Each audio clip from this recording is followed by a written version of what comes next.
Okay. Is everything okay? Let's see if this works again.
Okay, can anybody hear me?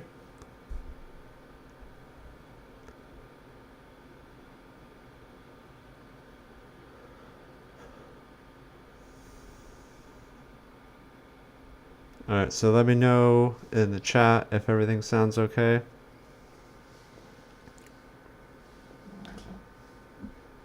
Right on. Thanks for being here, Receding Gumline. We're going to try this again. Hopefully the stream goes a little bit better as far as the picture quality and the just the whole thing, the whole issue with the buffering. You know, hopefully that gets remedied now. So we'll just wait for a few more people to come in before we start the slideshow. Sounds good, Bari. Thanks.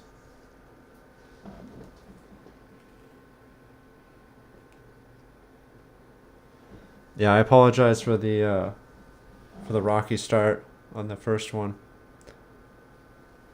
So we got 10 people here now. Cryptor's back in the chat. Thanks for coming back, Cryptor.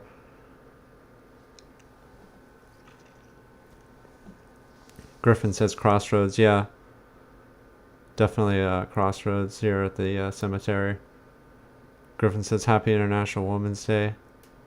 Yes, happy. I didn't know that was today, but yeah, I remind my my wife tomorrow. Spirited Woman's back.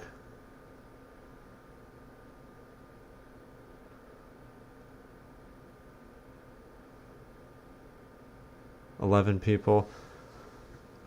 I can't remember how many people were watching in the first little test stream a few minutes ago, but it was like a few more than that. If anybody's coming back for the second time, let me know in the chat. Hi Vibes. I think you were here too. 14 people. But yeah, that's what I was saying for anybody that didn't catch the first one. I think this is before they moved all the bodies out of San Francisco after the earthquake. They got rid of all the cemeteries, or most of them, like 99% of them, and moved them to Colma, which is a town that's a few miles south of San Francisco in a different county. I got some videos about that place on my channel. So, and then I was also saying, I also took the opportunity to let people know that this channel is not strictly Tartaria Mudflood research, that it's a channel that I thought of would be also about other mysteries and other timelines, and you know, not just simply Tartaria Mudflood. Bari asks if there's any catacombs in San Francisco. Yeah, there's definitely some. I don't know if they're open to the public, but me and Cryptor and I should say, have a few theories about some of the rumors about these supposed catacombs in San Francisco. Hello, Benjamin from Holland. Thanks for being here. Alright, well, we got 21 people. That's good enough to start the slideshow. And we might go through some of the same pictures twice towards the end or something, so we'll just move on to the next image here. So here's one in Chinatown, San Francisco. I believe this was before the earthquake. This was, I think, the late 1800s. It was like 1890s or something like that. And Cryptor says maybe the catacombs are no longer accessible due to the earthquake damage. Yeah, that's a good excuse. In California, you can just blame it on an earthquake. So that, like I was saying before, classic San Francisco construction equipment here, which is of course a horse with laser eyes and cart combo. And I got another one here in case this one breaks down. In case you need to build something like this, you got a horse to carry the supplies around, you know, all the Roman concrete. And of course, you gotta know a guy who, you know, builds in the old world fashion, just hanging out in San Francisco in between looking for gold in the Sierra Mountains, but that's a whole other story. And it's a fascinating image. It's an eerie. You got this person here in the foreground.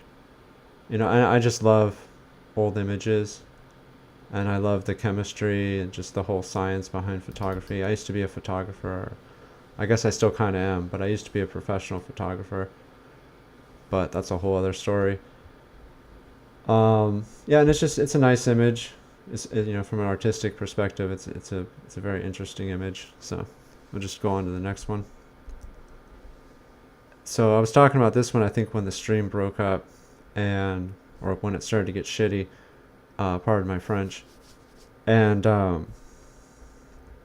so yeah, I was saying that there's some very eerie similarities between the supposed earthquake, fire, damage, and what we see in war zones and what we see in the modern day fires, where, you know, there's just like all this devastation, and then things are left kind of, things are out of place. There's like some inconsistencies with the damage, and we'll see that in the next image, I think, more so.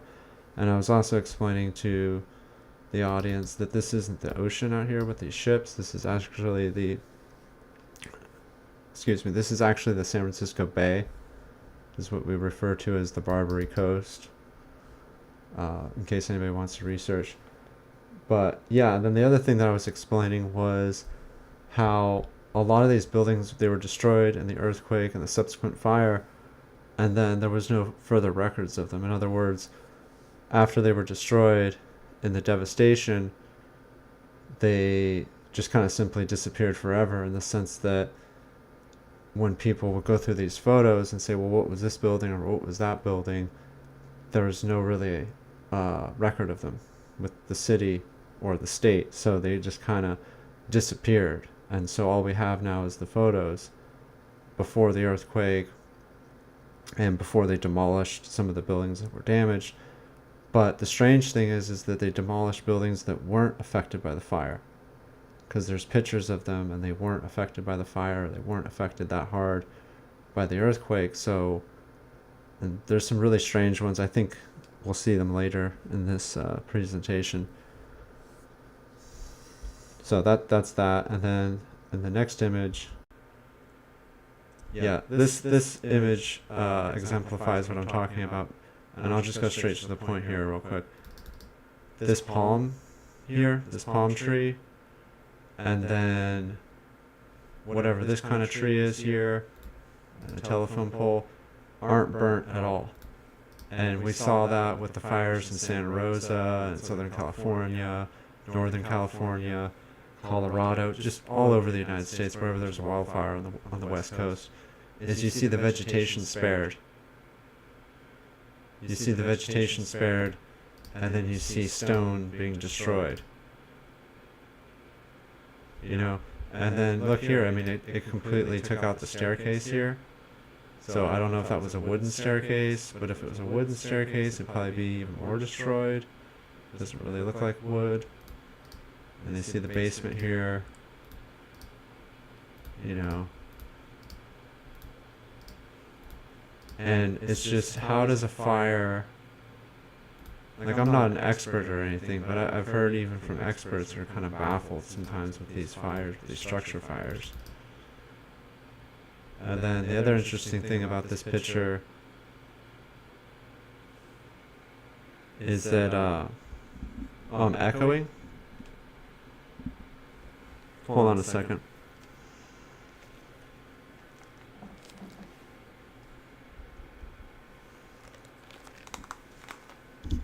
I don't know why I'd be echoing. Did it just start now, or was I echoing the whole time?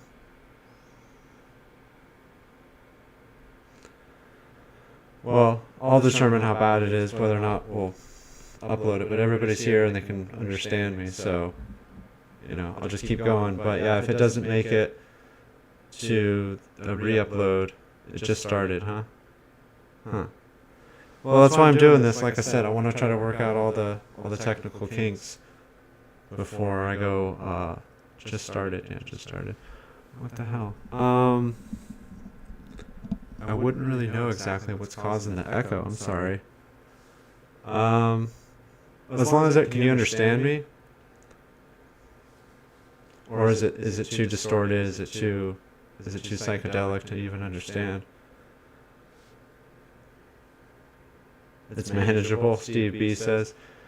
It's so weird. I don't know why it would be echoing.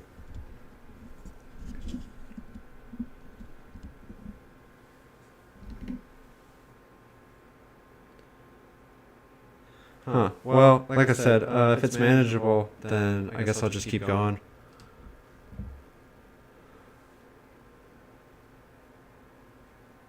Yeah, I have sound on my computer, but it's muted. Oh, I think I know why.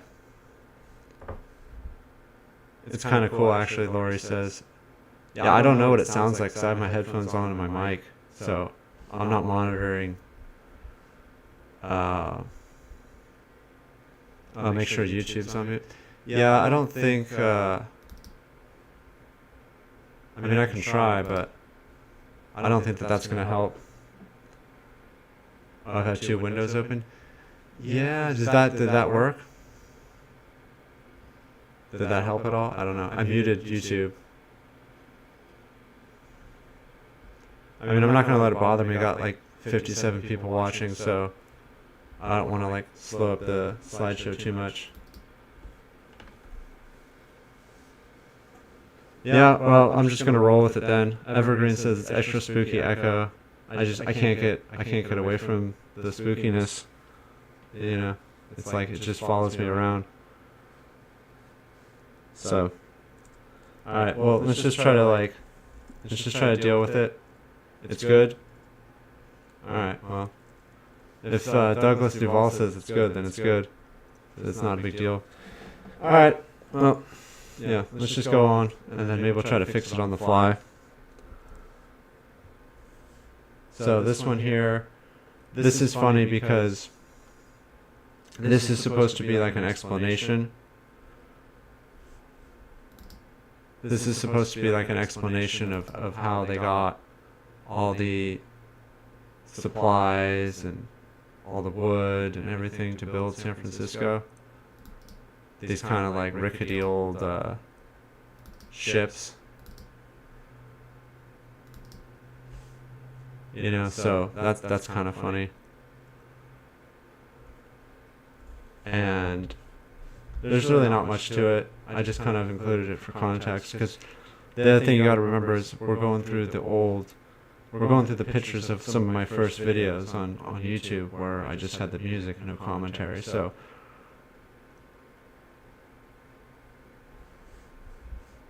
you know. So anyways, it's just kind of an interesting image in that sense, but nothing earth-shattering or anything. But yeah, this is supposedly the kinds of ships that they were using to bring in all the stone and granite and wood and supplies and everything that they needed to be imported.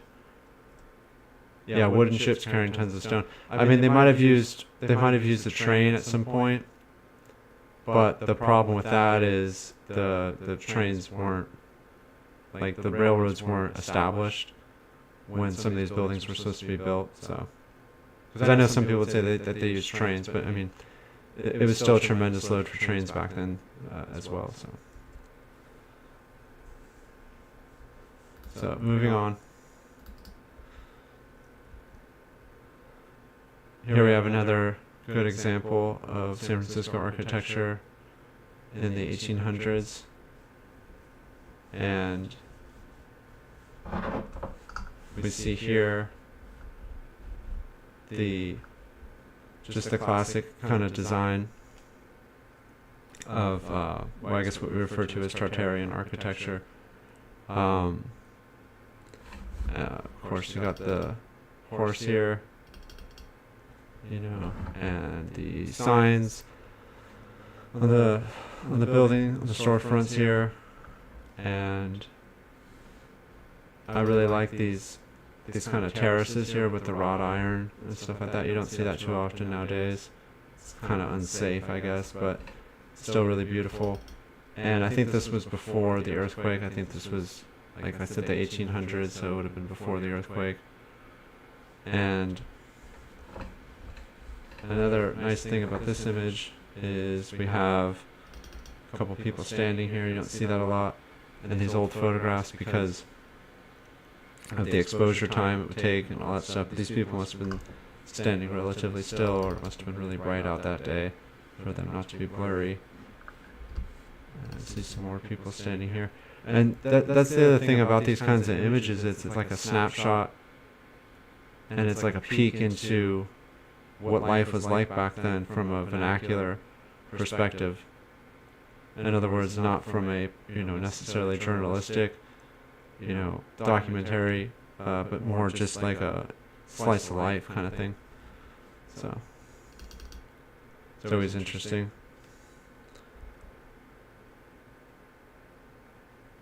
So this is view from the Nucleus Hotel Corner Market, and 3rd looking north. And so that's the other interesting thing about these old photographs of San Francisco is we see not only the big Tartarian palace kind of things, but we also see kind of what the common buildings look like. And in my opinion, a lot of these just kind of everyday buildings were constructed better than a lot of homes these days. We had better materials, more craftsmanship, even if we go along with the official narrative that these were built at the time. And I don't discredit that. That actually makes sense because you would need, to house all the people.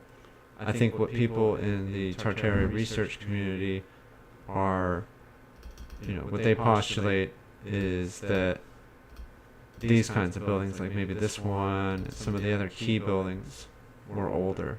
But I don't think that anybody really disputes the timeline of just these regular old houses. But we see these regular old houses kind of built up and surrounded by these other older buildings. But either way, I mean, in my previous live stream I explained that it just doesn't make sense that we went from basically a pastoral kind of a farmland community in 1849 to a huge, almost, I wouldn't say metropolis, but a world capital kind of city in the matter of about 30 years.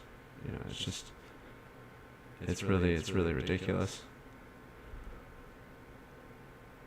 So here's another one here. It says from corner of Green and Kearny, looking northwest, and then say we have this like Wild West kind of thing with the wooden sidewalks, and then we have this cathedral here, this beautiful, and this is supposed to only be like, at the time, judging by the photograph, it's obviously the 1800s.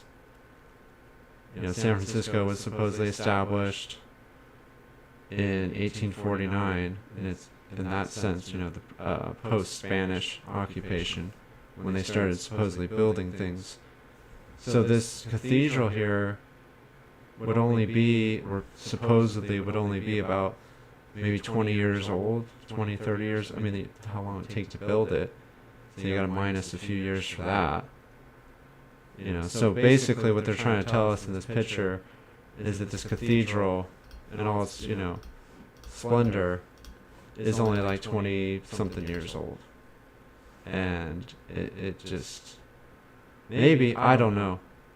It seems a little strange. I think there's better images of that cathedral.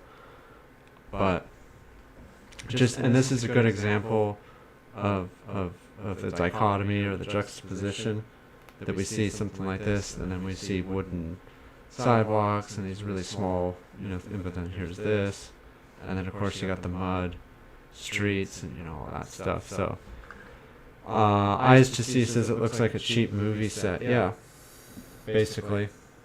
Yeah, like a cheap movie set. That's a good way to put it. That's not unfair assessment of the situation. So what I'm trying to figure out too is this echo thing. Is the echo thing still going on? What about now? Let me know in the chat what's going on with the echo. But yeah, I'm not going to worry about the echo too much right now. Just going to keep going. Hopefully I'll figure it out next stream. Still echo? Better. Gone? Fixed? Okay, cool. Alright, well I know what it is now, so that's not going to happen again. And we got 75 people watching, so we didn't scare everybody away. That's good. Yeah, well, this whole thing is just trial and error. You got to think critically a little bit sometimes and try to deduce things.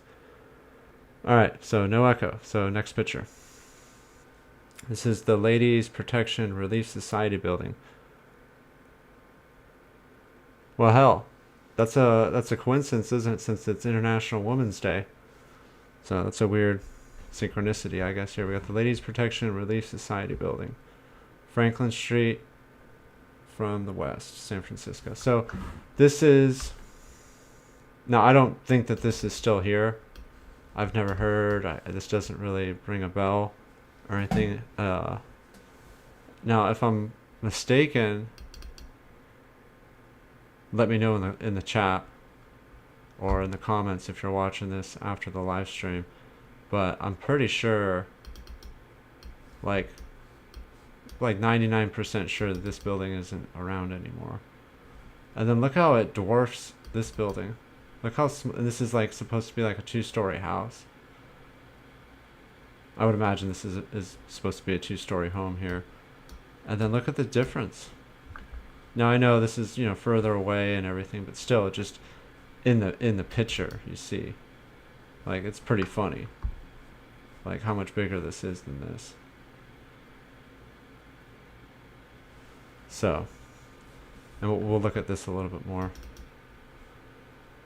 The windows, the chimneys, just the detail here, just the bell tower here, and in case anybody doesn't know, or in case some people don't know,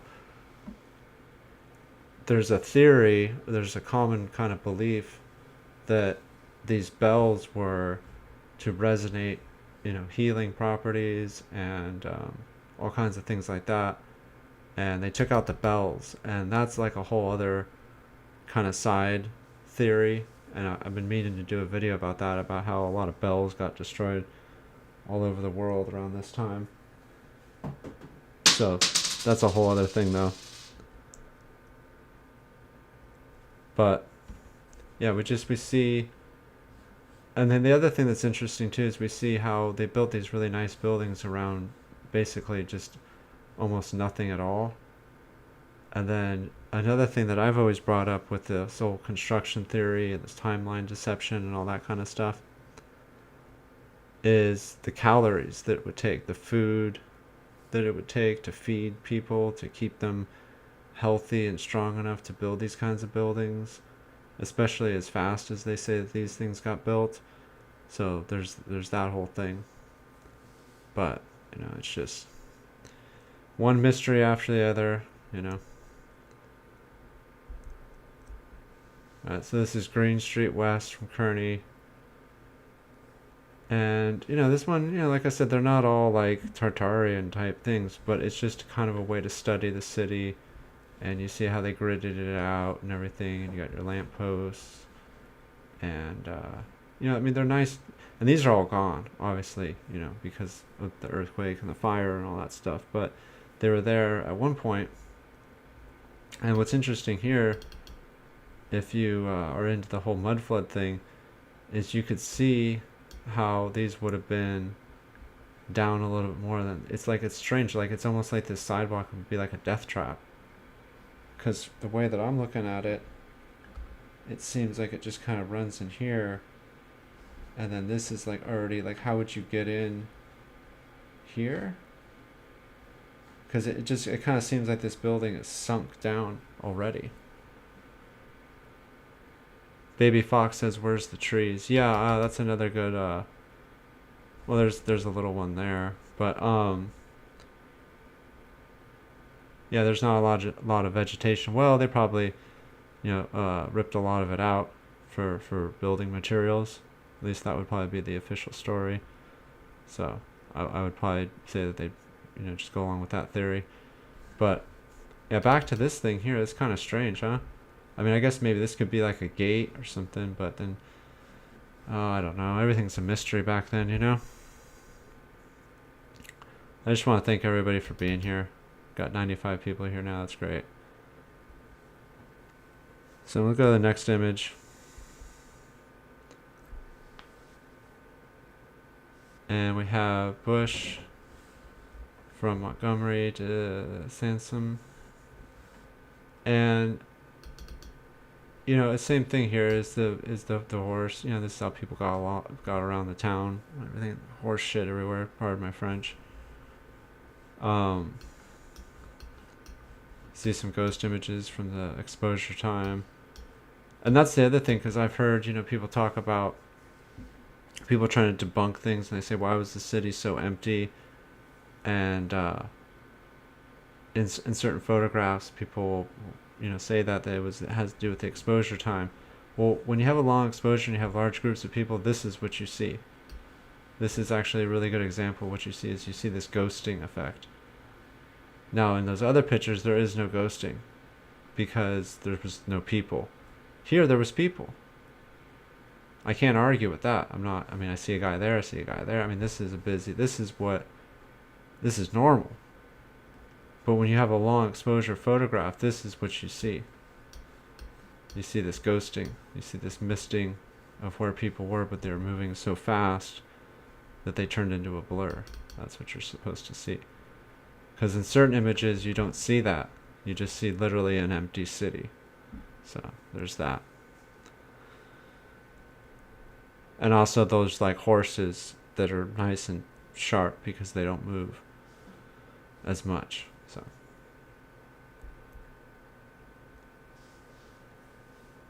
here we go, east side of Montgomery Street from Sacramento to California. And just once again, why did they bother to build like this? Especially in an earthquake prone area. Just were they that proud and arrogant that they didn't see a problem with, spending the extra money and time and resources and also risk it being destroyed? It's just really interesting how they would take the extra time to put all these little details and all this little stuff. I'm sure they wanted it to look, nice and everything, but it's just, it's like you can kind of try to say, oh well, that's just the way it was. And it's like that's the perfect explanation to just write off everything. Just say, oh, that's the way it was. Of course that's the way it was. There's pictures to prove. I'm not saying it wasn't the way it was. I'm saying, how did it get to be the way that it was? And why was it the way that it was? This took a conscious effort. Things didn't just fall into place. But anyways, moving on. Here we go from a different angle, same building from a different angle. We see the kind of sacred geometry in the window frames here. The symbology there, the aesthetic. And that's another thing, making the windows look like that wasn't an accident. Like, that had to be thought out very carefully. And see how they're so perfect? No mistakes. Or if there was any, they fixed them seamlessly. And all this for an experiment, basically. They didn't even know if the city was going to last, because this was all supposedly hindering on the gold in the nearby mountains. So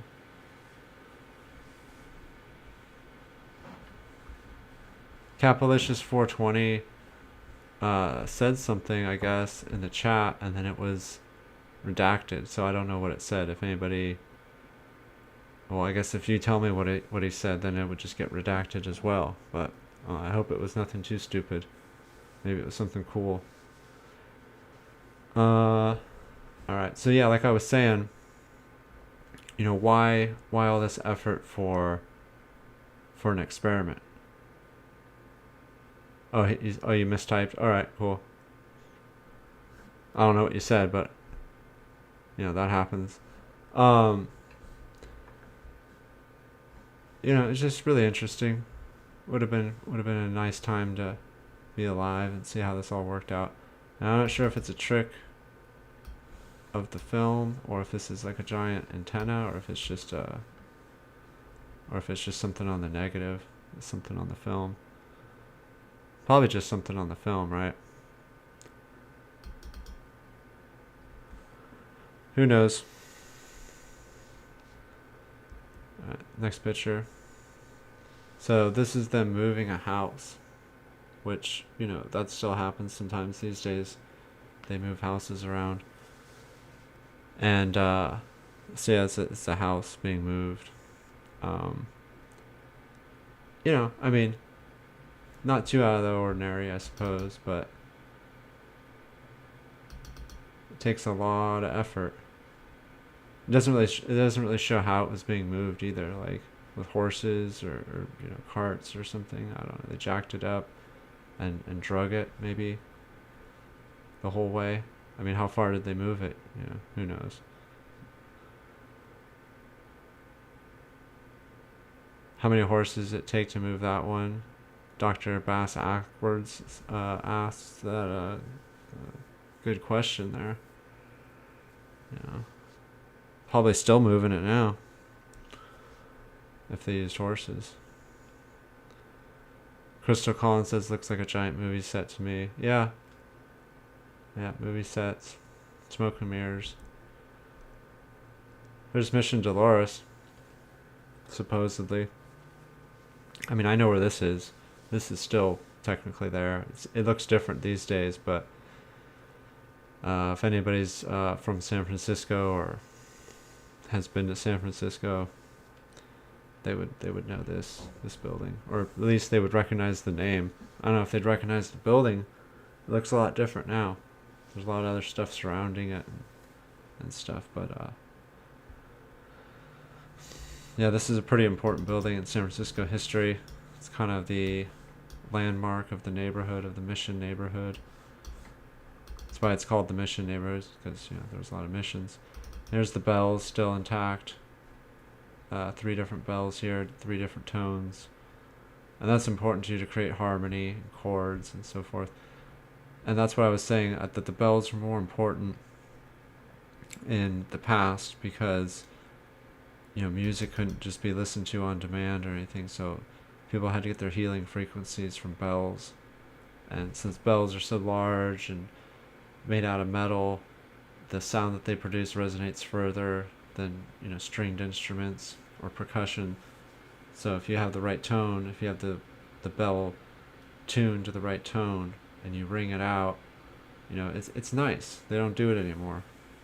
When I was a kid, there were still some churches in my neighborhood in California. I never lived in San Francisco, but I lived in the suburbs of Silicon Valley, and there were still some old churches that used the old bells, but not anymore. They don't ring the bells anymore like they used to. Special occasions maybe, but anyways, that's all I know right now about bells. I'll do a little bit more research into that. Cosmopolitan Hotel, corner of Sampson and Bush. And then we see, this is what caught my eye at first here, was the, we all kind of recognize that, that style. We kind of know that's very Roman, very old world decoration here, ornamentation. Supposedly no practical purpose, just for the hell of it kind of thing. Yeah, it makes it look nice, but was it necessary? Absolutely not, unless they're not telling us something, and that everything has a function and everything does have a purpose. It just seems kind of silly to have such a beautiful building and then you have signage like that.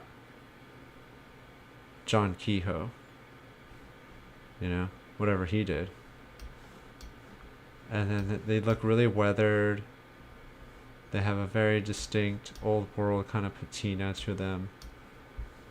And the one thing that I'll give San Francisco at the time is the streets were clean. I mean, besides all the horse dung. But there is not a lot. You look around here, you see the tracks from the wagon wheels and hoof prints and all that kind of stuff, but you don't see a lot of trash. I'll give them that. So, alright, moving on.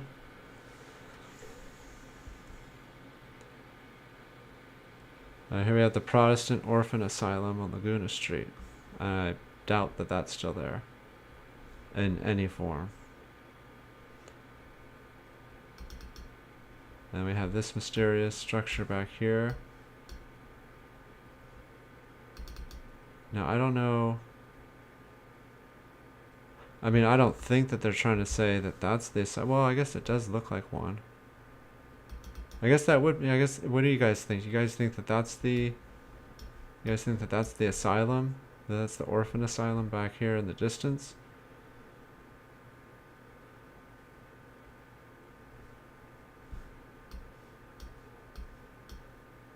I don't know. What do you guys think? You got the wooden sidewalk, And that's the other trippy thing, is why didn't they have nicer sidewalks? Like the kind of sidewalks that they have in Europe, like the cobblestone or like,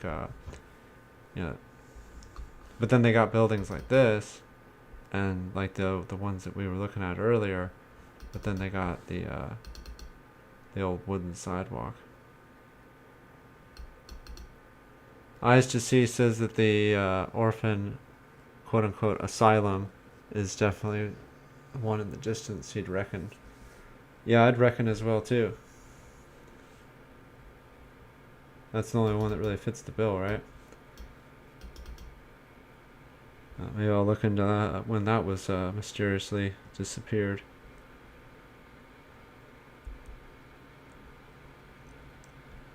So here's Alcatraz Island from Bayshore and Fort Point.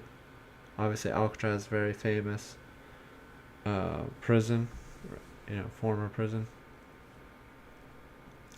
Here in the distance. And Bayshore and Fort Point, that's Bayshore part of San Francisco is still, obviously a thriving community. But Doesn't look anything like this, that's for sure.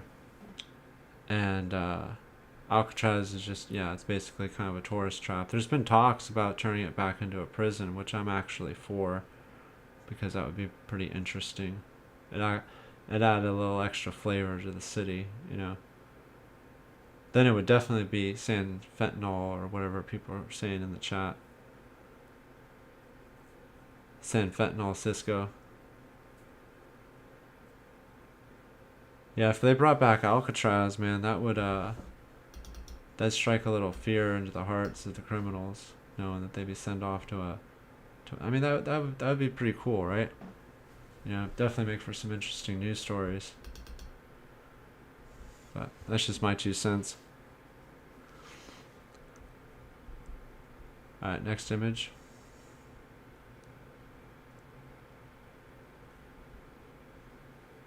Montgomery Street, west side from Pine to California. Oddfellows Hall. Okay, so if you guys know about the Oddfellows, then you know that they're pretty odd. And if you don't know about the Oddfellows, I suggest you look into them. They're an interesting bunch. Kind of like they're, you know, similar to the kind of the Freemasonic fraternities, but they kind of have their own kind of outlook. I don't know if they're Gnostics or atheists or Satanists or what they are exactly, but they're an interesting bunch, that's for sure. And they're still around. Oddfellows, International Oddfellows. They got buildings all over the place. Just like the Freemasonic guys, the Oddfellows. But anyways, I would imagine maybe that this is their building. Yeah, this is probably the Oddfellows building here, because it seems like it's the one that's the subject of the photograph.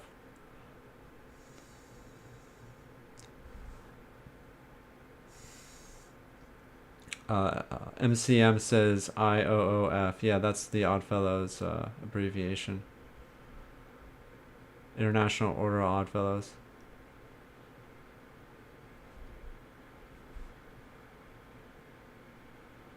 Barry Duncan says we had them in New Zealand. The men used to dress like women.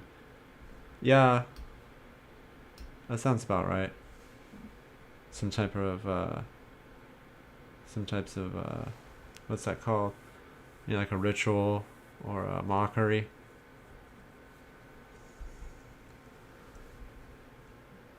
The old mansion house in Mission Dolores. So this is just another angle of the other photograph. Here's the Mission Dolores. Here's the mansion house. You know, and then you just see look how just muddy and difficult it would be to operate on these roads. You know, with all this muck. And there's a lot of muck to be dragging hundreds of pounds of stone and wood and all kinds of other things. So I guess no work got done on this day.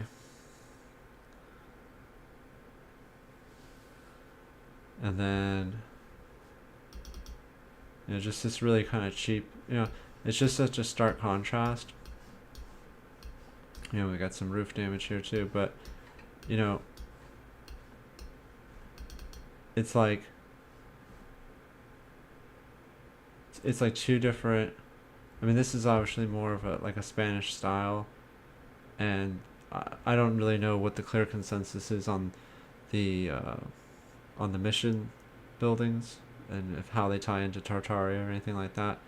But all I know is, even if we go by the official story, it would be extremely difficult to build things properly. I mean, these things were built level and sound and square more than a lot of things. Like, we got this Millennium Tower in San Francisco. It cost hundreds of millions of dollars to $1 billion to build, and it's sinking at an alarming rate. And, you know, that was built just a few years ago, and it's already sinking. So you figure it out. Alright, let's go to the next image.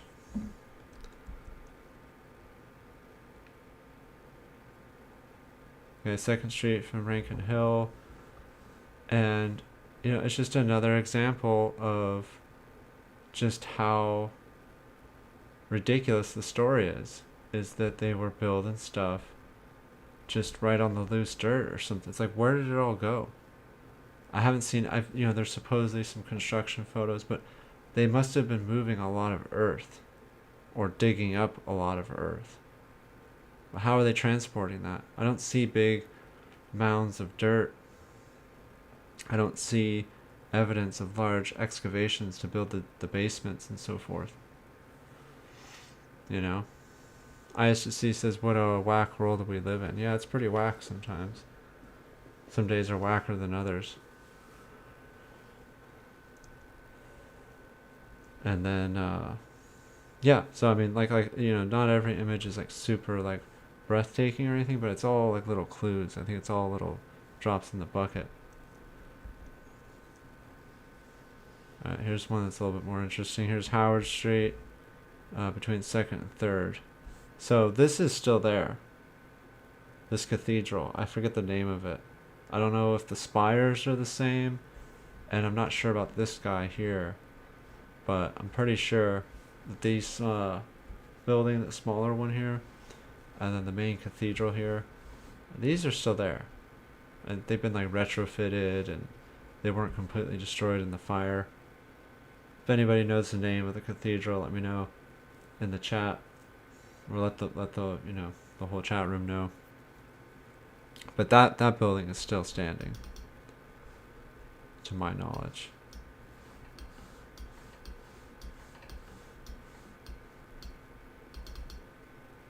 And once again, we see what a lot of people refer to. I think this one's a better example of this antiquitech, these little nodular looking things. And we see these all over the world. We see them even in Southeast Asia and in Europe and in certain parts of Africa and in India.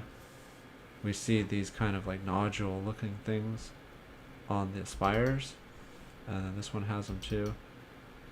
And I know that some people think it's ridiculous that it has something to do with antiquitech, but regardless, it was definitely something that was always thought of when building spires. There are very similar, and it transcends culture and time, because we see them popping up repeatedly.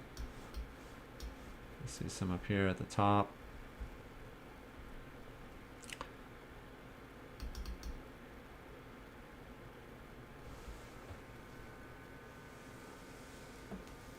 And I was just looking at the chat really quick. Vividness 420 says, "Gotta go. Much love." Yeah. Well, thanks for viewing. If you're catching this on the re-upload.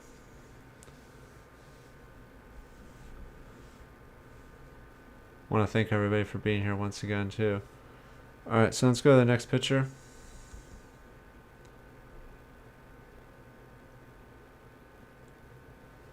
Broderick Monument, Lone Mountain Cemetery. So, I don't know if Cryptor's still in the chat room or not, but he might know a little bit about Lone Mountain Cemetery. I just started looking into it, so I don't know too much. But, like I said, the cemeteries in San Francisco were all moved to Colma after the earthquake. So, not exactly sure how that would have played into it.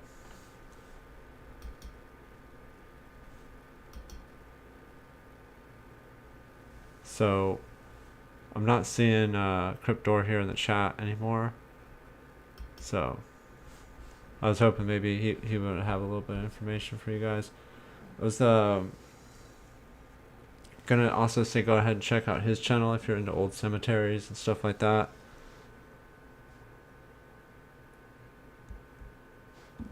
But yeah, I think the reason that I included this in the original video was because of these people here. Super eerie looking inheritor type people, especially this one here. Like that's super spooky. I would say this one here, this woman, this guy here without the face. And then this guy here, he's got some like kind of bug eyes.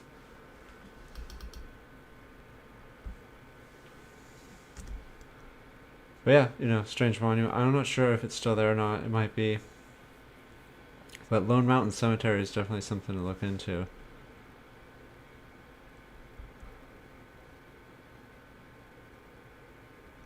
There's St. Mary's Cathedral. This is still there. It's been retrofitted and renovated a few times. So that's still there. So that's cool. You know, they're not all gone. And that's kind of like my whole thing, because I'm willing to look at things critically. You know, I'm willing to look at the evidence. And, you know, people say, oh, well, they had to, you know, destroy the... Well, the thing is why didn't they destroy everything then? You know, they had to keep some things because they were just too good. It was too good to destroy. And also it kind of leaves the mystery out in the open. And I don't know if you guys, you know, subscribe to this theory, but my theory is that they actually, the controllers or the elite, you know, whatever you want to call them, they kind of have to do, like, they have to leave a little bit. They have to leave clues. They have to tell the truth.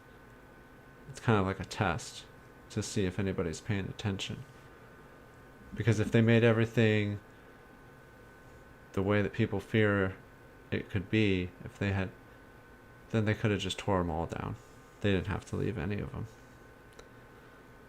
Any of these, you know, healing centers or sanctuaries, these ancient, you know, temples, power stations, whatever you want to call them. They could have just, yeah, could have got rid of all of them. But I'm glad they didn't, because, you know, they're pretty to look at. Alright, so here's another one here in Chinatown. And, you know, it's another example of how they build these buildings like this. And this building wouldn't be that old. That's the other thing now. I mean, now they would be in 2022. But when this photograph was supposedly taken, it wouldn't have been, the building wouldn't have been that old. Like I said, the building would have been maybe tops like 30 years old, which isn't that long for a building. And we already see just a lot of weathering, just a lot of damage from the air, what we call patina or something like that, and then the way that they treat them. You know, the way that the city allows them to be kind of, you know, I wouldn't say defaced, but just kind of, it just doesn't match. Doesn't match the effort put in. You know, if it was a wooden structure, if it was kind of something more cheaply put together, I could see, but, you know, it would take a lot of work to build something like this in the 1800s. With, you know, the official story, you know, using horses and carts and shovels and all that kind of stuff. Q Essence says, no weeds poking through the cracks of the street. No weeds, why? No oxygen. Yeah, I mean, I'm sure there's plenty of oxygen, but yeah, it just doesn't add up. Rab 1501 says, the other day there were two big tractors outside my house. It took them 2 hours just to break a sidewalk. Yeah, that sounds about right. People gold brick nowadays. You know, people sandbag. They try to make the job take longer, especially if they're getting paid by the hour. You know, or if they're on salary or something. People like to fart around these days. Work ethic's different for sure. Definitely.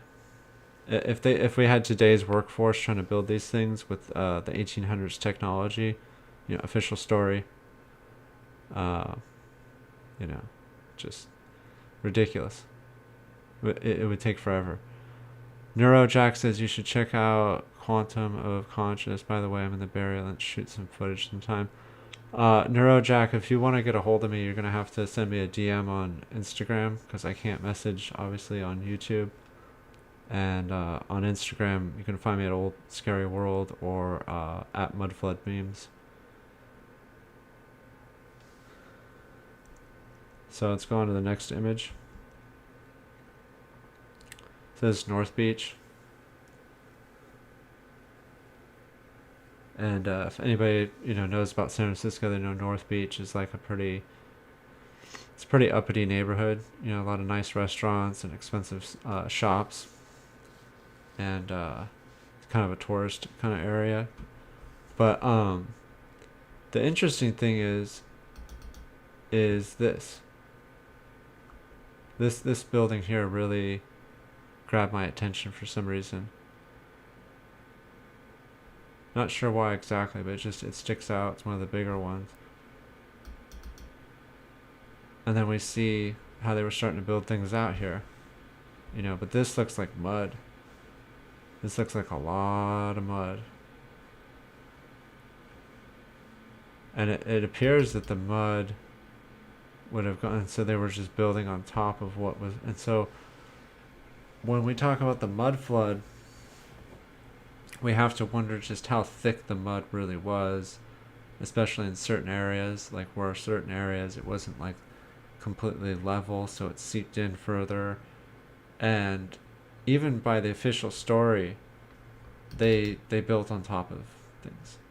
Like there's places in San Francisco where you can see the remnants of the old San Francisco, whatever that is, because even by their standards, by their timeline, we started building on top of what was not even really that old. So I don't understand why we would have built on top of it if it wasn't even really that old and there was plenty of open space. It would have been easier, I think, to just destroy it than to build on top of it. So so obviously this being the coastline here, the San Francisco Bay, it doesn't look like this anymore, so who knows what they built on top of it. But like I said, this is all pre-earthquake stuff. So, but these ones here, especially this one here that the cursor's on, I don't know if I'm just kind of overanalyzing this one, but went back and zoomed in on it again here, but it just, I don't want to say it's carved into the side of a hill, but that's just the way that it looks. It doesn't match these wooden frame. It's all wood frame here, I would imagine, here on the pier. Like these ones back here seem like wood frame. This one's kind of like brick, maybe. This pinwheel is kind of weird too, but yeah, this one here, this one really sticks out. Am I tripping, or I don't know? Maybe I'm just being kind of OCD on that one, but it really pops out for me. So I don't know. This is the Jewish synagogue at Sutter Street, front view. Can't remember if this one's still there or not, or if it looks like this or anything. We see the onion bulbs like we do on the Orthodox Church cathedrals. And then here we have the Seal of Solomon. A lot of people call it Star of David, but it's actually the Seal of Solomon. It goes even further back than that. It's also a symbol for Saturn, which, that's a whole other thing with Saturn. But once again, we see the kind of what we would consider the Tartarian, kind of architecture. And we see all this sacred geometry and so forth. Hi, Miss Honeybee. Thanks for joining us tonight. How you doing? So, yeah, that's it's just really funny. And then we see this little shack here, comparatively, with a little chimney and everything. And it's just, it kind of shows a lot about how things were built. Like here, we have homes that were clearly made out of wood, and then just being absolutely dwarfed by this. And that's the other thing People say about the rate of growth of San Francisco is that there was no building permits. You didn't have the regulations were so loosey goosey, and obviously I can't argue with that. But still, just the man hours and the materials, and I'm just really impressed by how straight everything is. How sturdy everything was. Because you got to remember there was things that even survived the earthquake. So it'd have to be pretty tough. Yeah. Anyways, next image. Miner's Foundry and the Shot Tower, First Street. So this would be kind of like where, for those who don't know the geography of San Francisco, this would basically be about where the footing for the Bay Bridge would be now, if I remember correctly. But the reason that I included it is because this lighthouse looking thing, I would imagine it's part of the foundry, like a smokestack kind of thing or some type of thing. It's just very old world looking, if you ask me. They're very interesting. And then it's also nice how sharp this part of the photograph is. You can really see the detail here in the stones, or this, whatever this was, this masonry. And then you see this huge pile of horse dung. What I would imagine is probably horse dung. There's just a lot going on in this photo, if you look at the details. And all that Tartaria and old world stuff aside, it was just a very interesting time. Very interesting. A lot of other mysteries as to how certain people obtain their wealth and the day-to-day lives of people. And that's something I'd like to maybe touch upon on a different live stream. Just kind of going off the official narrative. It would be very interesting to try to extrapolate what the average day was for a person in this epoch. Alright, so next image. We have turret engines and monitor camouflage. So these are the kinds of machines that was supposedly, running the city, so to speak. These kinds of gears and pistons. It's just very. I think primitive would kind of be, kind of an insult, just what we call rudimentary, I suppose, compared to today's technology. Miss Honeybee says, peaceful, loving energy to you all. Well, peaceful, loving energy to you as well. Thank you. Also want to thank everybody for being here again. So this is the kind of machinery that they would surmise was, running everything.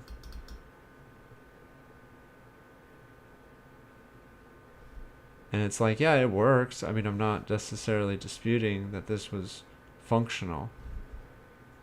But to me, it just seems like the technology wasn't that new. It wasn't that new. I mean, they've been doing stuff like this for a long time. So why did it take so long for this kind of tech revolution? In other words, official story is we were using stuff like this for centuries. But then all of a sudden we made this huge leap. Right after World War II, we made this huge leap. And we've been growing exponentially ever since. And if you want to know more about that, look into Moore's Law. And Moore's Law states that technology processing powers of the average consumer CPU has to increase by 2.5. Otherwise, the economy will actually start to falter because people won't want to buy the same thing that they could have bought the year before. So you can look into that if you'd like, but it does kind of tie into old world tech and antiquitech and all that stuff, because if we had antiquitech and we had a way to power things like these gears and pistons and all that stuff, why did it take until our time, what we would consider somewhat recent times, to get to what we have now, as far as everything being smaller and faster and more technologically advanced? It's strange, because we've been using gears and pulleys and pistons and levers for centuries. So I don't know why it took so long. Something must have happened. There's a missing gap there somewhere. So go to the next image here. So this is obviously after the earthquake, because we see this kind of stuff going on here with this house, and this thing's leaned back here. These guys are digging up here. And some bricks, part of that street. So that's here. They actually did have some cobblestone or some type of brick street. These guys are salvaging maybe what they can. They're just trying to assess the damage or something like that. And I see some people riding by, a horse and cart, checking things out. And everything is just really shifted, because of the quake. Not completely destroyed, but probably not safe to inhabit. The foundation, all that kind of is. Then we see this person, this little kid, here, and then we see another cart here, the edge of the frame.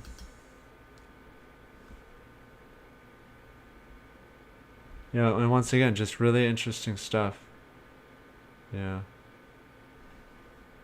These people are the people who built this stuff, supposedly, too. And there's just something just doesn't sit right with me. Maybe it's unfounded, but I don't know. There's a lot of people that it doesn't jive with. Let's go to the next image here. Is market and Turk.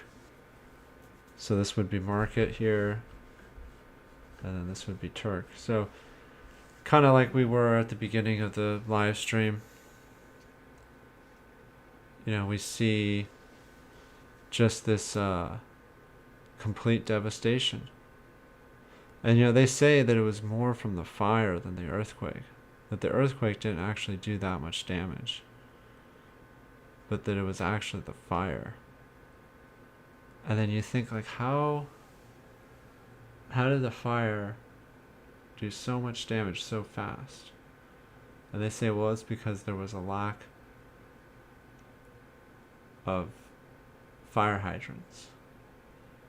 They didn't have they didn't have the modern firefighting equipment like they do now. So that's interesting. It's an interesting explanation for how fire would be more destructive. But who knows? All I know is that it looks like it's been bombed out. It looks like it's been attacked by some type of war machine. It looks like Dresden, or it looks like London after the Allied bombing of World War II. And then the other interesting thing is you see these buildings that have this type of damage, where there's these, really jagged cutoffs and all this stuff, but you don't necessarily see. I mean, you kind of see some rubble, like this. I guess this could be rubble, but that's kind of mixed up with the already existing clumps of dirt and horse dung and all that stuff that would have gotten kind of displaced during the earthquake. And then you just don't see. And then the other thing that's really interesting is how these people are just kind of walking around, standing around, and you think like that, it's not really safe. There's no, and things back then were like different. But it doesn't look like there was any police or emergency kind of, which would be probably normal at the time. They didn't have that kind of infrastructure then. They didn't have FEMA. They didn't have those types of things to look after emergencies. But that's kind of like a good thing when you think about it, because you were freer. In other words, if you wanted to go and check out the damage, you were free to go and check out the damage. No one was really going to restrict your movement too much. In other words, it was kind of like enter at your own risk. Yeah, which makes things a little bit more interesting. Possibly more dangerous technically, but more interesting and exciting nonetheless. So that's my explanation for that, because I've heard that before. Like, it just seems like, oh, nobody cares. Everybody's just like walking around. It's like because people didn't fear death as much. They enjoyed life, but they didn't necessarily fear death. They weren't conditioned to. They weren't told to be fearful. They weren't really told to do anything except exist and work and so on and so forth. There wasn't as many rules and regulations. So back here, we see some wires that somehow survived this immense heat. But the wires are still standing. This telephone pole is still standing. It's amazing how these telephone poles survive, even to this day in these modern times. Baby Fox says she's got to go until next time. All right, I'll see you next time, Baby Fox. So, it's just amazing.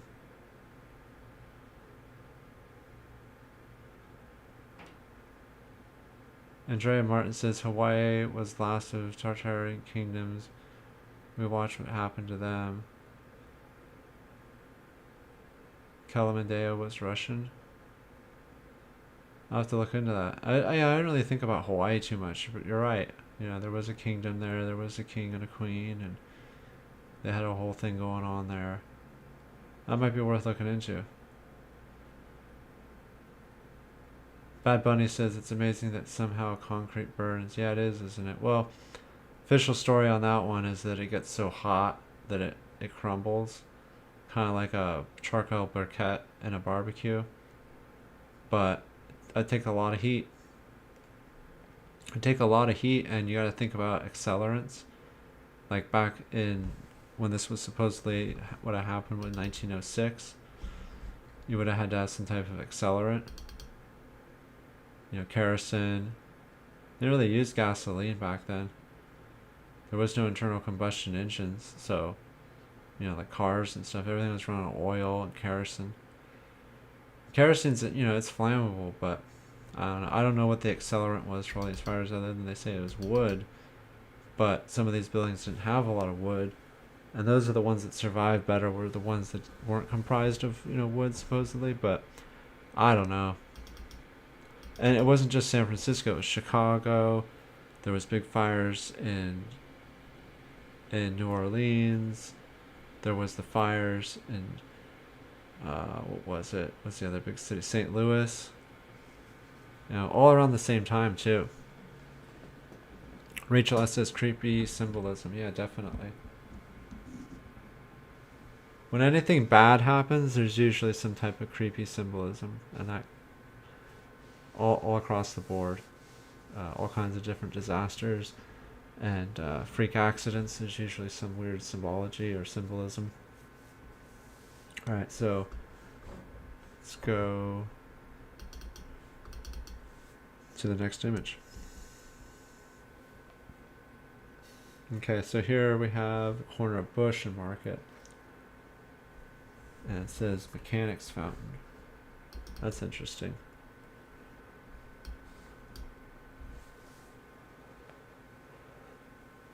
I don't believe that this is still there. This Mechanics Fountain. Never heard of it. To look into that. This is an eerie picture, huh? Very apocalyptic.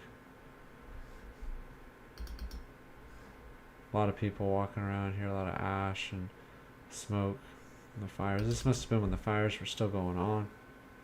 Still smoldering, at least. If San Francisco wasn't so dangerous and overcrowded and just ridiculous these days, it would be fun to go and kind of compare. Based off of this geographic information here we have, the locations, kind of compare the two, what they look like nowadays, but maybe another time. So once again, we got these magnificent poles, these magnificent streetlight poles and utility poles, and they must be made out of like some type of space age material, because they just simply won't even like lean a little bit to the side. They stay completely straight and intact. It's amazing. If only they had built everything out of whatever they built this out of. It's really good stuff. So yeah, that's about all there is to that. I mean, there's a lot of rubble. Give it that. Just a very interesting photograph in general. Just a very moody. And another thing that's really nice about it, from an artistic perspective, is you have all the people on this side of the frame. There's horses, and then on this side there's no people, and then the fountain is like the divider for the composition. So that's a really good picture, I should say. Just from an artistic outlook, it's a good picture. All right, so here we have one with the fire still going, plenty of smoke and everything. And then, we think about nowadays how the news kind of fabricates stories, and it kind of twists things around and stuff. So, who knows what was really going on. It's a lot of white smoke too, not a lot of black smoke. You'd think that the smoke would be darker. But, like, you guys know, like, the difference between, like, a chemical fire and, say, like, a rubber tire, like an old car tire fire. If you have a car tire fire, then it's going to be really black, really noxious, just really heavy, but especially really black smoke. Whereas if you have like a chemical fire, you have a lot of white smoke.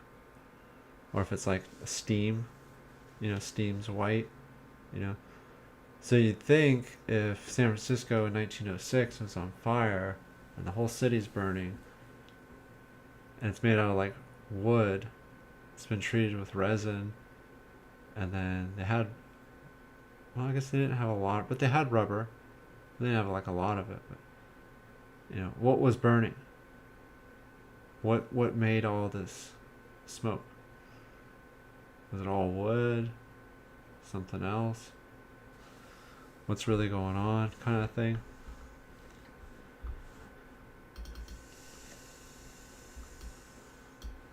A little puff of smoke here in this neighborhood. Got an advertisement for gum. And we see that nowadays too, when there's a disaster and there's like a really good picture, and then we see a bunch of advertising, but it's like a really good picture, so like millions of people see it, but then it just happens to be like a Coke billboard, or an Apple Computers billboard, so it's like free advertisement. And I always think that's interesting when it works out like that. I guess that would be the equivalent, 1906 equivalent here with this gum advertisement. So, what's going on here? Kind of like a smokestack kind of thing popping up here. All these people gathered. All these people gathered here. It's a safe place. I think I saw in the other live stream, in the Fire and Ruins live stream, I think I had a picture from ground level here where all these people are standing. Alright, so next image. Okay, so here we have a band of little homeless refugees. Band of little homeless refugees, happy in spite of terrible in spite of the terrible calamity. San Francisco, California. Okay. So yeah, and I don't know if anybody knows about the orphan trains, but there you go. Who knows where they ended up? And that's just sad to think. And then this is what's called why there's two images. Why there's two images of the same thing. It's called a stereotype. And these images would have been viewed in almost like kind of like a ViewMaster looking apparatus, if you guys know what that is, and it would actually create the illusion of depth, because there was these weird kind of like magnifying glass type things on it, and it was like an apparatus that people would look at photographs in and would be like magnified, and it's called a stereoscope. You can look it up, but that's why there's a double image. It's the same image left and right. But anyways, and I don't think that this was the extent of the refugees, of the homeless children. Obviously, there's probably a lot more of them.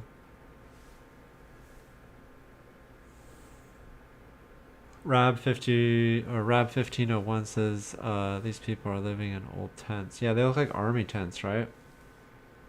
That's just what they had at the time, I guess, And that's the thing is, I don't necessarily dispute the fact that certain people were displaced, but that's another problem with the whole thing is if the earthquake happened in 1906 and then they had the World's Fair in 1915. So in that short amount of time, in like 6 and 6, 12, and then another 3.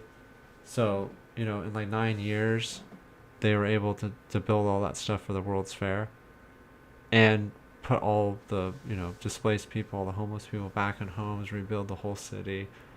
I mean, that's a very impressive feat that they accomplished. And that gets into a whole other thing. And they'd have to tear down the damaged buildings, haul away the rubble, reassess the land, resurvey the land, re-level the land, get the materials, get the people to build it, all in 9 years. I just... It's amazing. It's amazing what they got done back then. I mean, official story.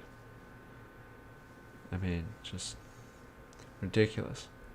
And this wasn't even that long ago. Just a little over 100 years ago. Building whole cities from the ground up in 9 years. Bigger than it was before. Alright, so Market Street from Powell Street before the earthquake. Many of these buildings have been ruined. Yeah. Absolutely ruined. Andrea Martin says, greatest story ever told. Yeah. Yeah, the building of major American cities is definitely a tall tale. All over the country at the same time. Giant cities being built up seemingly out of nowhere. A few scant construction photos exist for now, but still doesn't really explain it. Okay, so this was supposedly right before the earthquake. And there's a really famous video of a guy who filmed Market Street right before the earthquake. It's like a really famous piece of footage. It's been shown, a lot of examples. Was right before and that was like the last, and it was like that's a weird coincidence, but I think I would do that a different live stream. We'll go through that footage live commentary. We can pause and keep going, but I'll get that up on the screen, and we'll watch that footage in its entirety. I think the whole video is like 12 minutes long or something. It's not like terribly long, but maybe that'll be like a more planned out live stream. But this building right here is interesting, and so is this one. Look how dark the stone is on this one.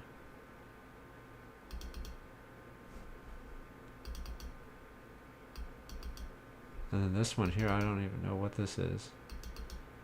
And like it says in the caption, many of these buildings have been ruined. So I guess, who knows? Yeah.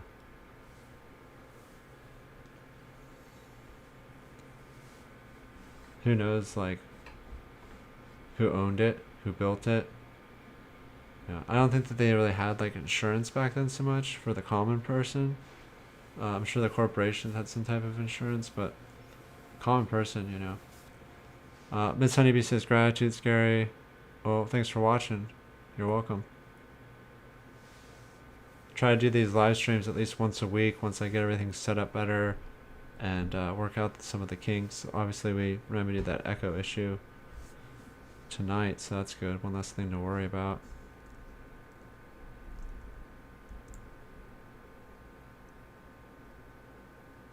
Alright, so this is the old city hall. Like, I know that just by looking at it because I've, you know, gone through this stuff. I know that this was the old city hall. This was the first city hall in San Francisco.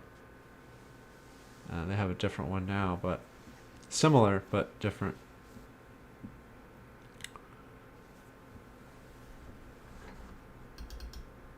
You see this spiral staircase?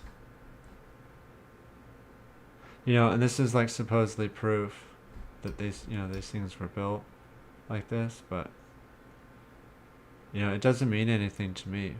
It really doesn't.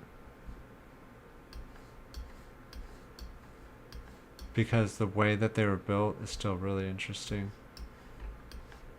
Of all the ways, all the different designs, all the different types of architecture, all the different ways that they could have built to prevent damage from an earthquake, they have to factor that in. They could have built, you know, they had all the land, they didn't have to build up. I have to say that, like, after a huge earthquake and a huge fire, that this building held up pretty good. I mean, obviously it's completely destroyed, but at the same time, it's like it was untouched and certain. It's a mystery. We know that, though. We know that most things in life are a mystery. There's very few things that when you really think about it are completely apparent and easy to figure out. Mysterious things happen every day, we just don't even notice. We're not paying attention. It's not our job to pay attention to every little detail of our lives and our existence. There's been people that have done that and they've gone mad, analyzing and trying to remember every minute detail of their lives.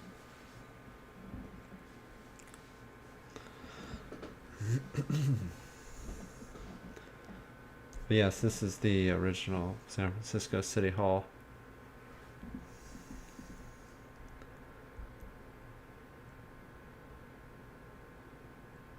Here's another stereoscope, so it's a dual image.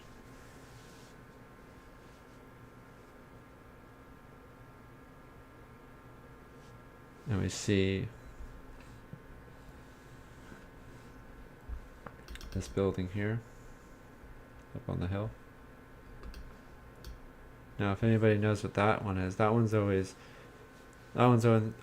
really got my attention, and also how it has like this smaller building here that flanks the left and right side, almost like a sphinx looking kind of thing, like little paws, little feet coming out.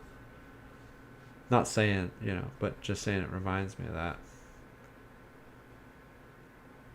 So if anybody knows what that is, because I think that's one of those ones that they like say, oh, we don't know what happened to that one, or, you know, whatever.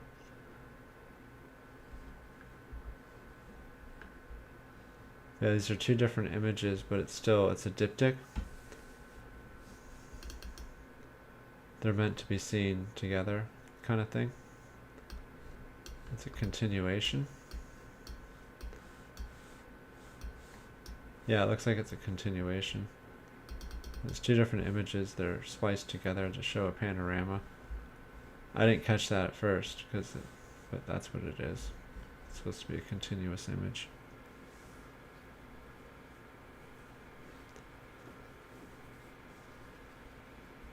You just see this complete and utter devastation. Yeah. I mean, causes aside, it must have just been an absolute hellscape. Just an absolute nightmare. And we see that a lot nowadays with these modern fires. we see it happen just like it just, and then it just, a whole city's gone. You know, and things are happening that used to never happen, and you know, they try to say it has something to do with global warming. It doesn't make any sense.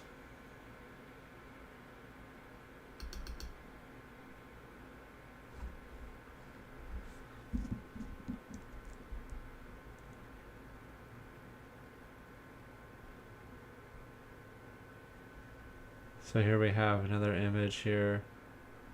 There's some women picking through the rubble here. Let's see what it says. Searching for family relics in the ruins of the dear old home. Well, that's kind of sad, right? If that's what's going on.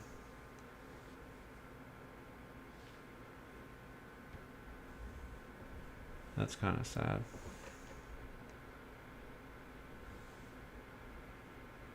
A lot of red bricks.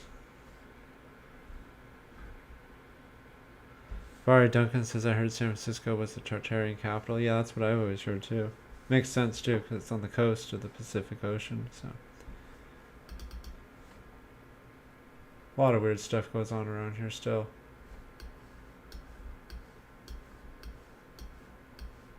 California is a pretty weird place, you know. You look into Mount Shasta. What's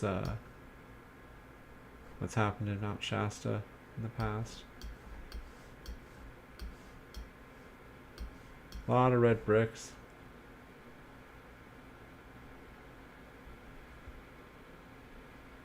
You know, a lot of these bricks would have been reused. They wouldn't have thrown away perfectly good bricks. And you still see the mortar on a lot of them. Because that's what they say, is they say the heat, you know, caused the mortar to crack, and then the whole brick wall would, you know, fall over and all that stuff. Also, bricks aren't good in an earthquake-prone area. They're better in the Midwest and back east, where there's a lot less earthquakes.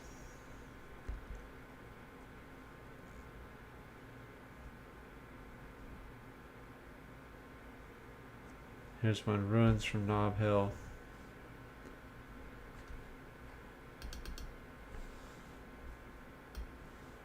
Oh, there's ruins. Oh, this one here. And this one here. These are the kinds of buildings I'm talking about, guys. Like, what happened to these?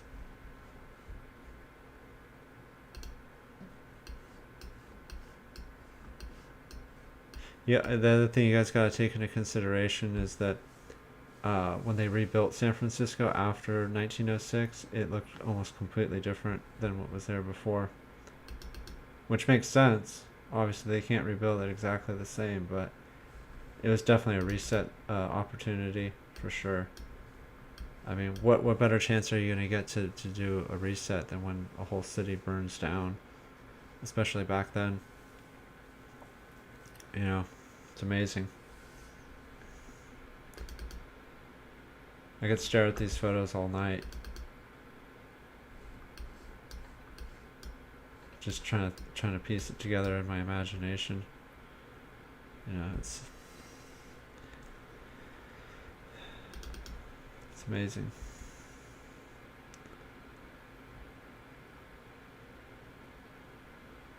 Here we are again, you know, where we can see this grid.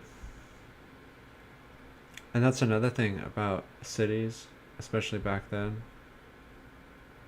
is the grid, this whole grid thing. You know, they map these cities out pretty well for not having modern surveying tools. It's actually rather difficult to keep a street straight over a long distance. But they were able to do it hundreds of times. Yeah, you see here in the distance, old City Hall, like we did in the previous. This is actually a really good image here. It's pretty high res.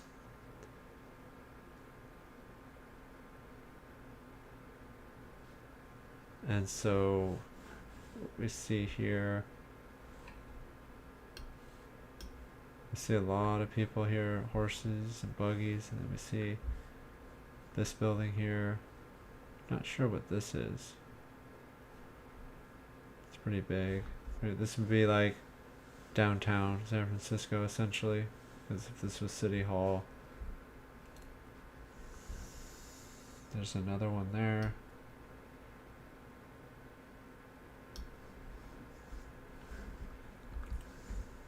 This building here survived completely almost.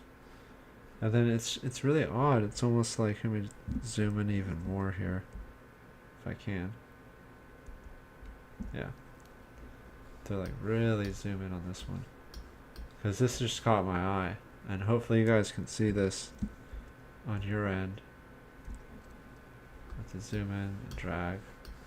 Look at this roof. It almost looks like a modern kind of roof. Like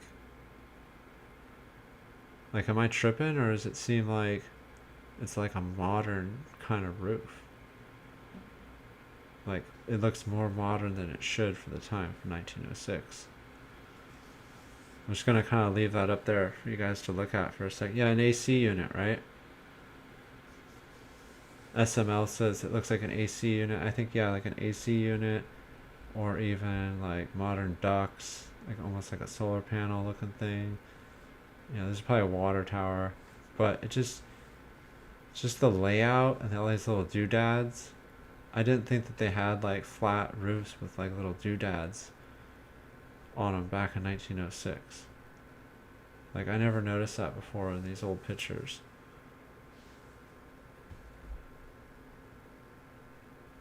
Rab 1501 says this is 2324. Yeah. Well, it's definitely not 2022. We know that's a lie. We know that's a mistake. Huh. But yeah, it's a trip, right? Like, it looks like a totally like modern rooftop. Wow. The whole building kind of looks modern too, because it's so square.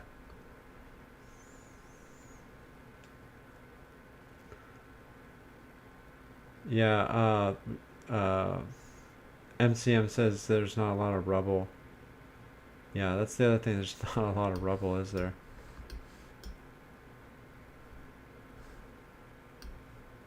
They took this, and they took this photo from an airship. You know, like from a Zeppelin. Like those big, airship things that are filled with hydrogen. It's crazy. So yeah, this huge, just try to picture this in your minds, guys. You got this huge fire. You got this huge fire, and you got this burnt out city in ruins, and then you got this giant airship flying around, taking pictures of it. Like, imagine how weird that was for one of these inheritor type people.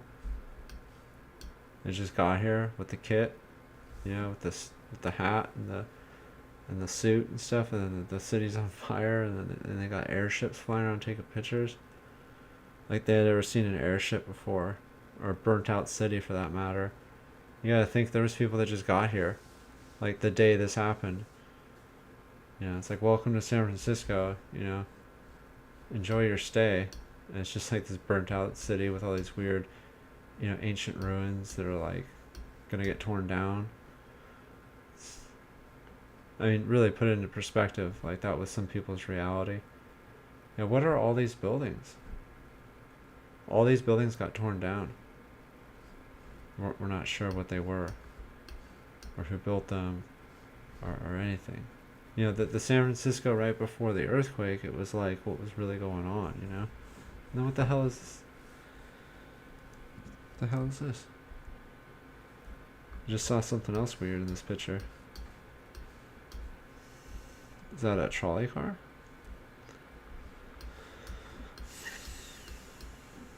I guess that's a trolley car, but it looks weird.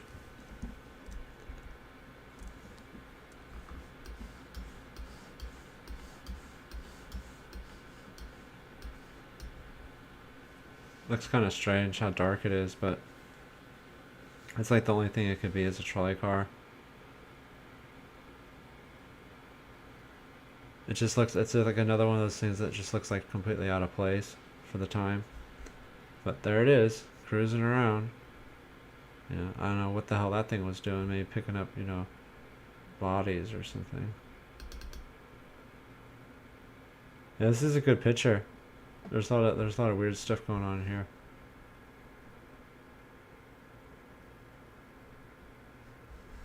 Let's see what else there is.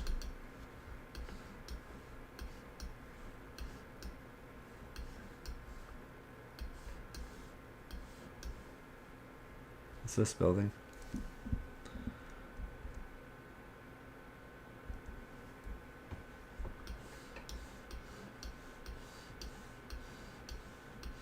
Look at this. It looks like ancient Greece or something here. This one.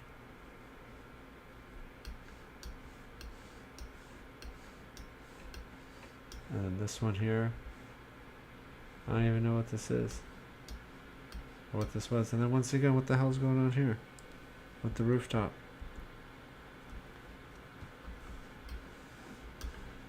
There's that one. We know about that one. What I wanted to see was why that building, I might have zoomed in a little too far, but hey, maybe we'll see. There it is. What the hell is that? Steam? I'll leave it here for a second so you guys can see it.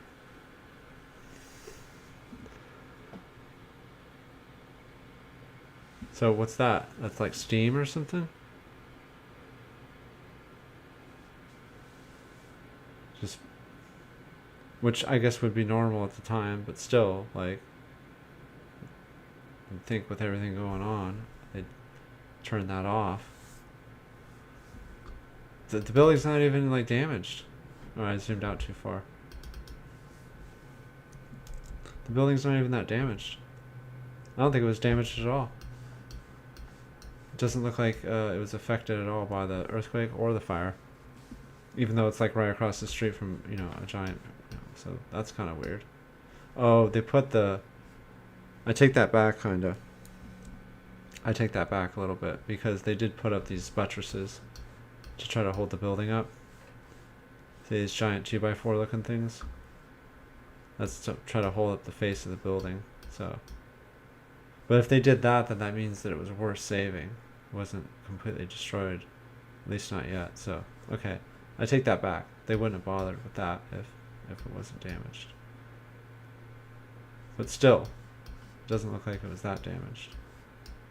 At least it didn't catch on fire. Whatever that was. Alright, let's see.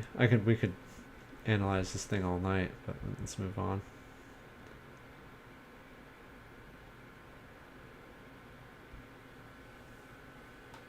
Alright, so we got some people making some food here out on the street. Gotta do what you gotta do kind of thing. Makes sense. Cooking up some beans. Most likely some beans. Coffee maybe. This might be like a coffee percolator. This girl walking around. Some stuff. It just, to me, it just looks identical to like what's been happening up in Northern California. That's the other striking similarity.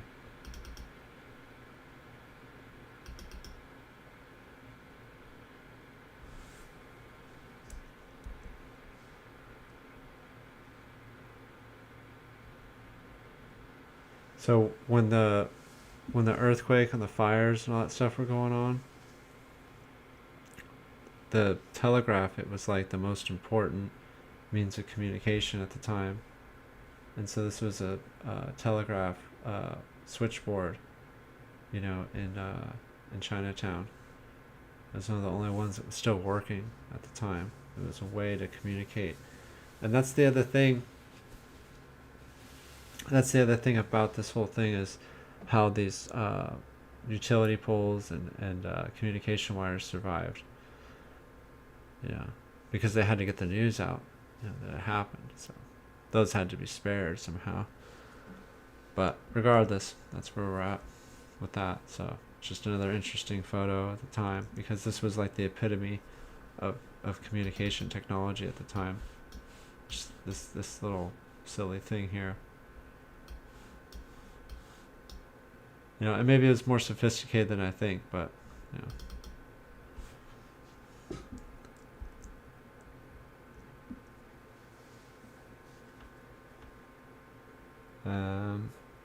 This is the ruins of the Stanford Mansion. So that would be like Stanford University, like Leyland Stanford. That makes sense.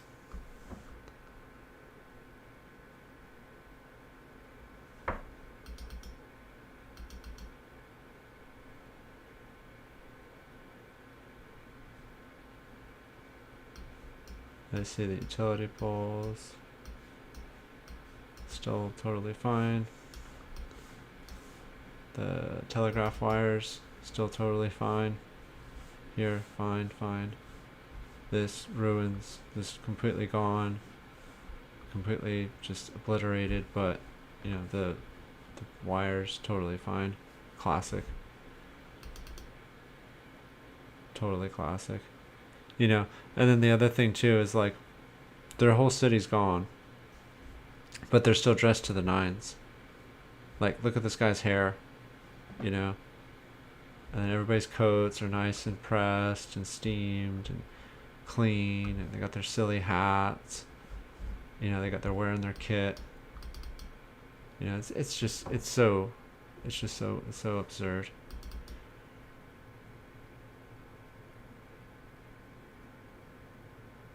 Yeah, Rab 1501 says where all the people wearing work clothes. Yeah, nobody worked back then apparently. It's amazing. They'll say like this was work, this is what people worked in. It doesn't make any sense. And then you got like some sailors here, maybe they got like sailor hat. Some people in the Navy, maybe. Yeah, and then here's a perfectly good fire hydrant right here. In case nobody noticed, there's like a completely supposedly good fire hydrant right here. How come there's no hose hooked up to that? Yeah. No, they're not. They don't need it anymore. Amazing. And the thing that it really gets me about this one is that the telegraph wires are totally fine, and the telephone poles are totally fine. It's just astounding.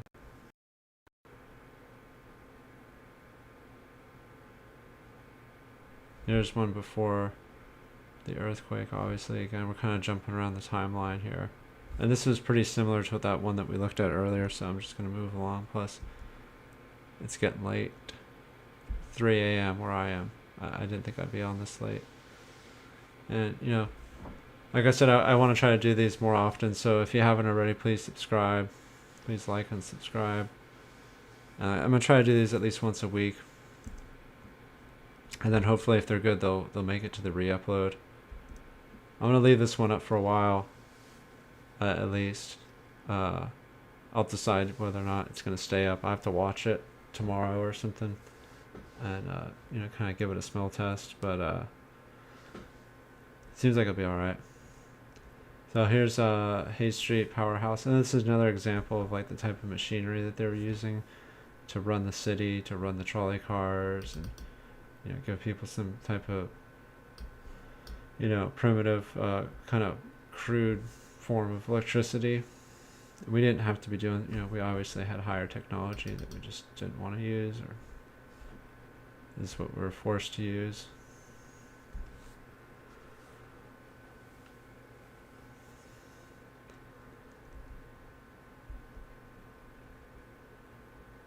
Some old steamers. There's that city hall again. There's just some more devastation. It's pretty similar to the other picture we were looking at.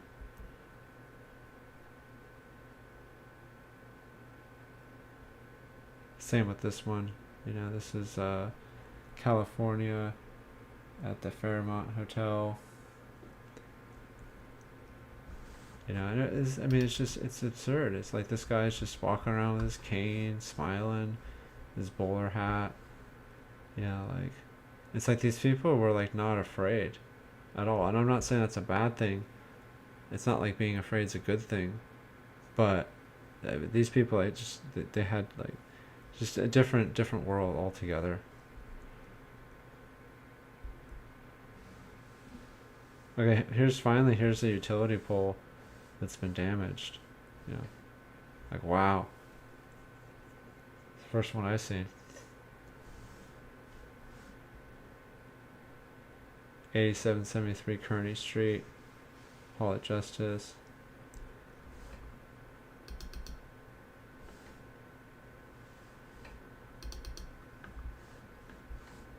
You know, this guy's just walking right. I just realized this guy's just like walking right by it.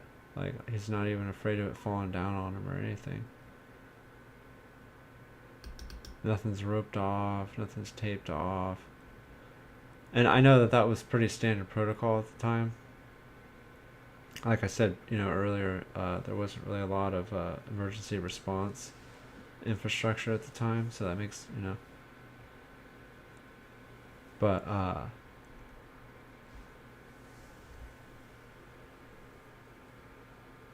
Rab 1501 says stop calling people elite. I don't understand.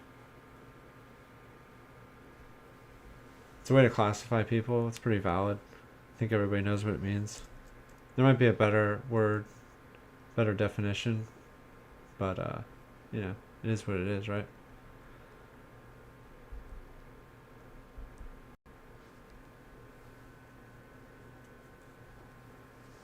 There's Newspaper Row, and the reason it's called Newspaper Row is because you had the Examiner, you had the Chronicle, and you had some other newspapers, you know.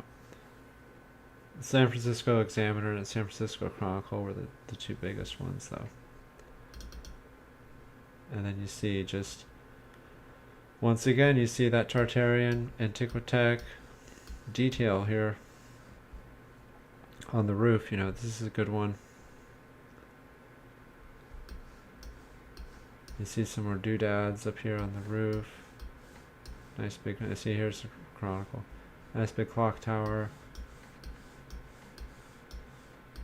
Advertisements. Law office. This is a good, nice high-res picture.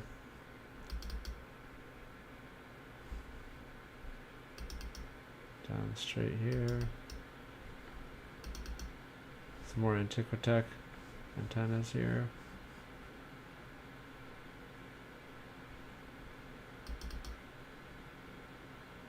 Oh, especially here, look at this.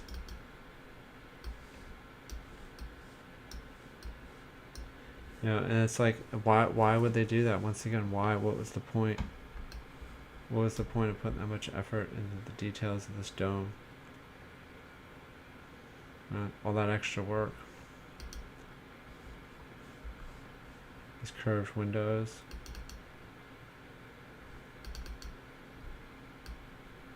This whole thing here. Like, who got to stand out here? Look how big this doorway is. That's the thing, you know, we see a lot in the research. You know, it's just these giant arches. Just so massive, you know, like, I guess it was impressive. You know, I guess it was like meant to like impress people or something.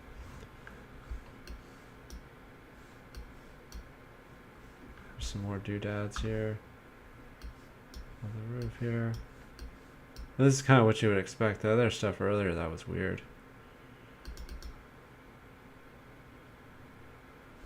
But it's another one of those pictures where we could really pick it apart, but it's a lot of equipment up here. Weird stuff like that. All this going on here.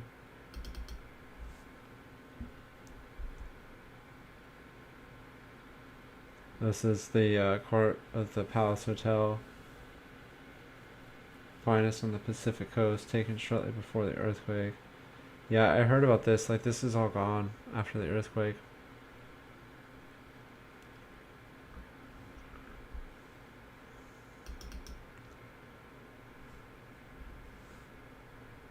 You don't see a lot of interior shots, too, before the earthquake.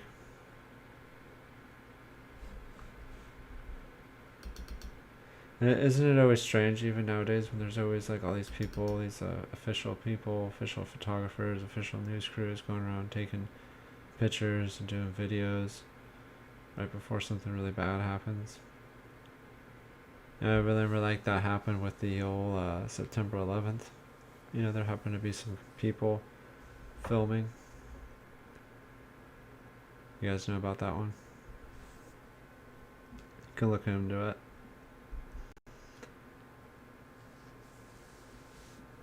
And they were asked what they were there for, why they were, and they said they were just there to document the event. But it hadn't happened yet. That's the weird thing, is they said that they were there to document the event, but the event hadn't happened yet. It's like they knew there was going to be an event. So that's interesting.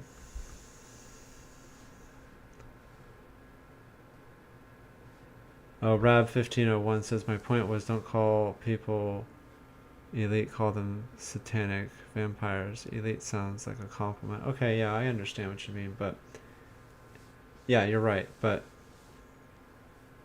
it's just a word that people use.